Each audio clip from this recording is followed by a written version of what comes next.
안녕하십니까. 저는 경북대 한문학과에서 학생들과 공부하고 연구하고 있는 이규필입니다.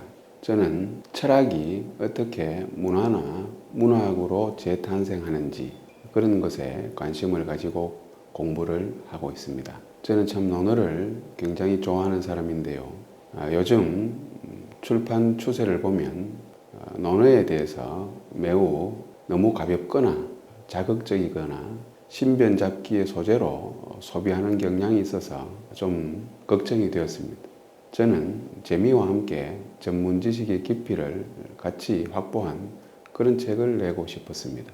경북대학교 인문교양 시리즈는 그런 저에게 좋은 기회가 되었습니다. 공자가 살았던 시대는 청동기에서 철기시대로 이행되는 대전환기였습니다.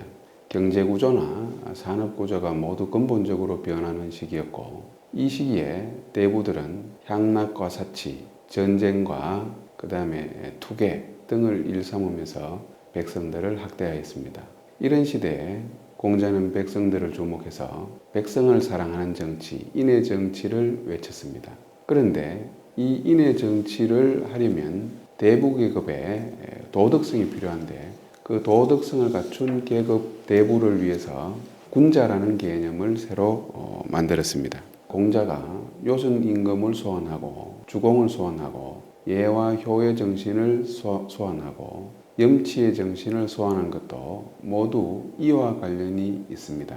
그런데 이와 관련한 사유나 개념들은 공자가 어느 날 혼자 뚝딱 만들어낸 것이 아닙니다.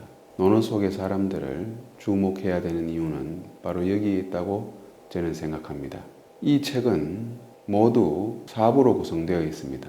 동아시아는 시간과 공간으로 그 사상을 나누어 볼 때 먼저 법가는 흘러간 물에는 손을 씻을 수 없다는 그런 태도입니다.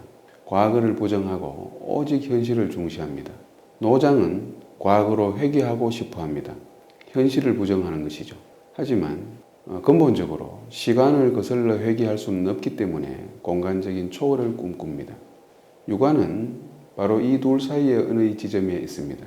오늘날의 문제를 해결하기 위해서 과거의 성과들을, 과거의 역사들에 귀를 기울이는 태도죠.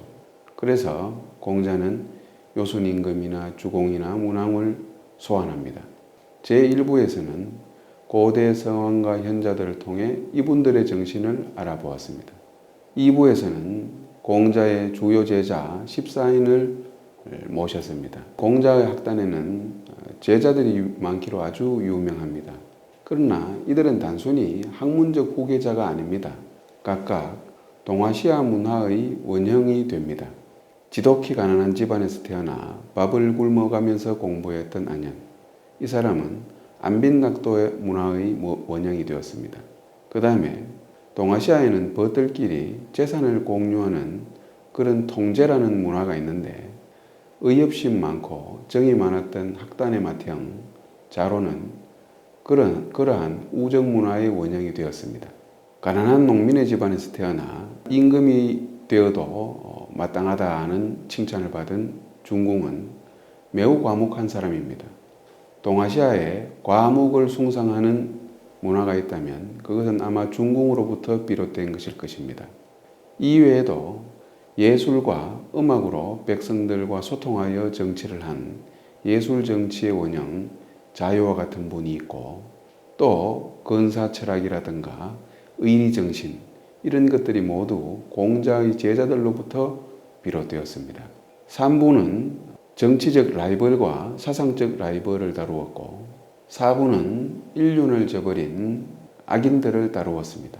이들을 통해서도 공자의 모습을 잘 볼 수 있을 것입니다. 이제까지 논어는 주로 공자를 주인공으로 공자를 중심으로 이해되어 왔습니다. 하지만 이제 시각을 조금 바꾸어서 주변의 여러 인물들을 통해서 공자를 새로이 조명하고 또 그들 상호 간의 관계망을 새로이 짚어보는 그런 연구도 필요할 것이라고 생각합니다. 이 책에 소개했듯이 공자학단에는 유난히 많은 사람들이 있습니다. 맹자에는 제자들이 많이 등장하지 않습니다. 장자에는 많은 사람들이 등장하지만 그들은 가상의 인물이거나 허구의 인물입니다. 그런데 논어에 등장하는 인물들은 모두 공자와 아주 친밀한 관계를 유지하고 있고 또 실존 인물입니다. 이렇게 공자의 학단에 많은 인물들이 모일 수 있었던 것, 많은 제자들이 모일 수 있었던 것은 공자 학단이 유교무료라는 교육 철학, 곧 계급과 출신을 가리지 않고 누구나 찾아오는 사람이면 누구나 가르친다는 정신에 입각해서 학단을 운영했기 때문입니다. 학단의 문이 누구에게나 열려 있었다는 뜻입니다. 이 학단의 문은 시대를 초월하여 오늘날까지도 열려 있을지 모릅니다. 독자 여러분들은 이 책을 따라서 함께 공자 학단으로 들어가서 그들 속에서 공자를 새로이 보는 것도 좋을 듯 합니다. 지금까지 논어 속의 사람들 속의 논어의 저자 이규필이었습니다.